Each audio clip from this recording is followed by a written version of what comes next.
Bonjour tout le monde, vous êtes en pleine rédaction de lettres ouvertes, donc votre lettre ouverte est à remettre ce mercredi.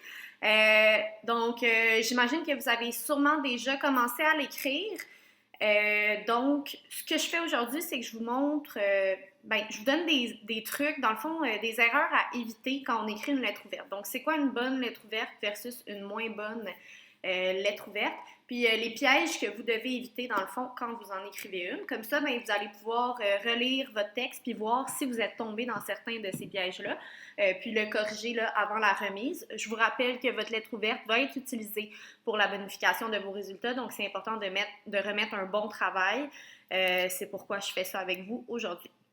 Donc, on va commencer par le fond, donc le contenu de la lettre ouverte.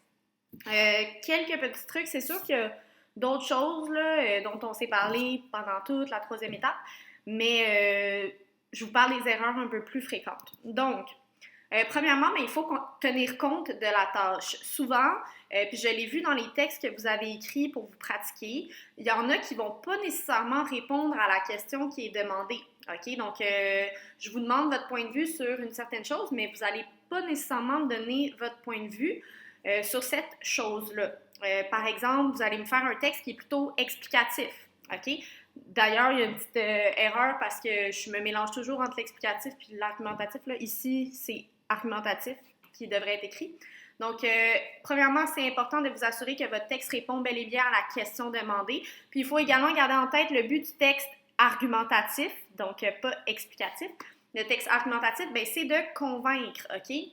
Donc, il y en a qui oublient peut-être un peu cet aspect-là, qui vont plus aller dans l'explication, la description, plutôt que dans l'argumentation. Là. C'est important de garder ça en tête.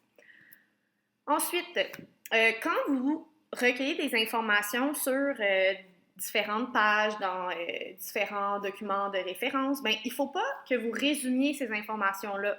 OK? Donc, ça se voit tout de suite quand on lit un texte argumentatif si l'élève a personnalisé son texte ou si il a seulement reformulé des informations qu'il a trouvées ailleurs. Okay? Donc, pour rédiger une bonne lettre ouverte, il faut personnaliser son texte. Vous devez montrer que vous vous êtes approprié le sujet. Okay?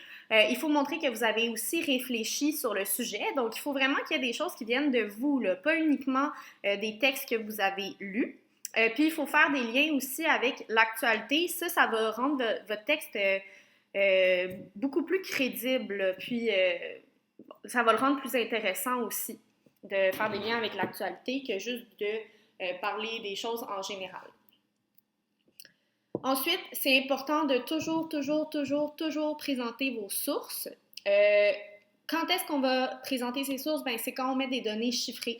Par exemple, des statistiques. Donc là, c'est important de donner vos sources parce que c'est pas vous qui avez sorti ces statistiques-là. Là. Vous les avez pas inventées, donc elles viennent de quelque part. Puis aussi, lorsqu'on cite quelqu'un, mot pour mot, il faut absolument donner sa source. Lorsqu'on reformule, on n'a pas nécessairement besoin de citer dans le texte directement. C'est sûr qu'on va donner ses références à la fin du texte, mais c'est important là, quand on reformule de vraiment reformuler puis de pas écrire une phrase qui ressemble trop à celle que vous avez pris dans vos textes de référence. Si vous avez changé 2-3 mots, c'est du plagiat. Il faut vraiment reformuler dans vos mots à vous. Puis si vous changez pas de mots, c'est une citation, donc on donne sa source. Ensuite, un texte argumentatif se doit d'être subjectif. Donc, ça veut dire que votre texte ne doit pas être neutre. Okay? Il faut donner votre avis. Donc, pour qu'il soit subjectif, on s'en est parlé vraiment souvent. Il faut mettre des marques de modalité, donc des auxiliaires de modalité, du vocabulaire connoté. Il faut aussi mettre des figures de style. Quand on a des figures de style dans un texte, nécessairement, notre texte il est moins neutre. Là.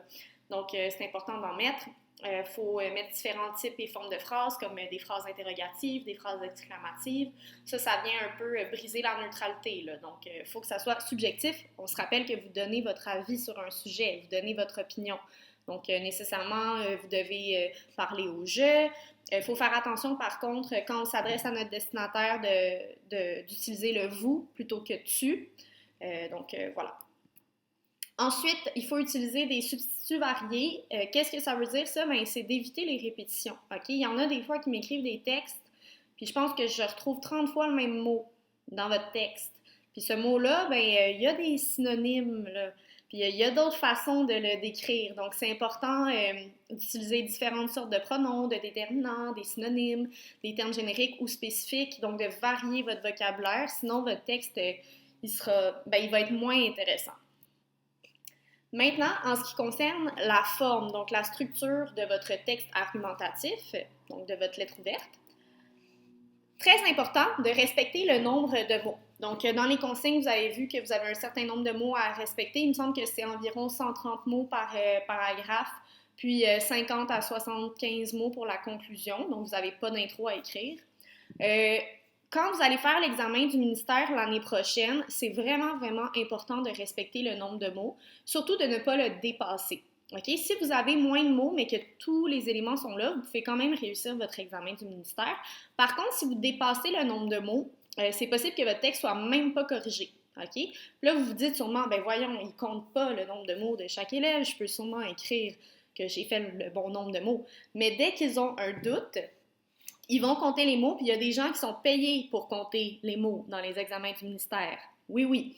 Donc, c'est important de se pratiquer cette année à vraiment bien respecter le nombre de mots parce que si vous le faites jamais puis vous dites tout le temps « Ah, c'est pas grave, ma prof, elle va le corriger pareil », bien, quand vous allez arriver en secondaire 5 l'année prochaine, si vous faites encore ça puis que vous vous êtes pas habitué à synthétiser vos informations, bien, ça ira pas bien pour vous là, si vous dépassez le nombre de mots. Ensuite, vous devez respecter l'ordre prescrit dans votre sujet divisé. Il y en a beaucoup, encore une fois, qui m'ont fait cette erreur-là dans les pratiques. Donc, vous me faites votre sujet divisé, vous me dites que vous allez parler de tel et de tel aspect. Donc, vous me présentez vos deux arguments. Mais après ça, quand je vais lire votre paragraphe de développement, l'argument qui est présenté, c'est pas le même que dans votre sujet divisé. OK? Il y en a beaucoup qui m'ont fait ça. Donc, c'est vraiment important. Là. Si dans votre sujet divisé, vous me dites, vous répondez à votre question dans votre sujet posé, vous donnez votre thèse, puis là, vous me dites, ah ben, pour appuyer mon point, je vais présenter, ben, on ne le formulera pas comme ça, là, mais c'est entre autres à cause de telle et telle chose que je crois que blablabla. Donc, telle et telle chose, il faut que ce soit ces deux choses-là qui sont développées dans vos deux paragraphes. Donc, l'argument 1 qui est présenté de votre sujet divisé correspond à votre premier paragraphe, puis l'argument 2 correspond à votre deuxième paragraphe. Donc, suivez l'ordre prescrit dans votre sujet divisé. En plus, là, dans ce cas-ci, dans l'intro, le sujet divisé est déjà écrit, donc c'est important de le développer, développer l'argument qui est présenté déjà dans l'introduction, OK? C'est plus difficile parce que c'est pas vous qui l'avez formulé, mais quand c'est vous qui formulez vos arguments dans votre sujet divisé, il faut respecter la structure, là. C'est pas trop difficile à faire. Je pense que vous êtes capable de faire ça, mais c'est une erreur que j'ai vue souvent, donc à éviter. Ensuite, votre sujet amené et votre sujet posé doivent être en lien. Dans ce cas-ci, vous n'avez pas à les écrire, mais dans l'introduction qui est présentée, ça vous donne un bon exemple de sujet amené et de sujet posé qui sont en lien. Dans la conclusion, ça, vous devez en faire une. On doit trouver un rappel des arguments et de la thèse, donc une synthèse et une ouverture. OK? N'oubliez pas également dans vos paragraphes de développement de faire des conclusions partielles, donc une phrase qui va conclure votre paragraphe, qui va rappeler l'argument et la thèse. OK?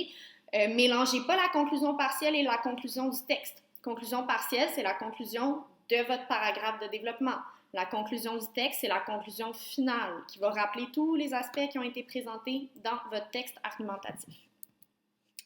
C'est pas mal ça pour les erreurs à éviter. Si vous avez d'autres questions, n'hésitez pas à m'écrire un message.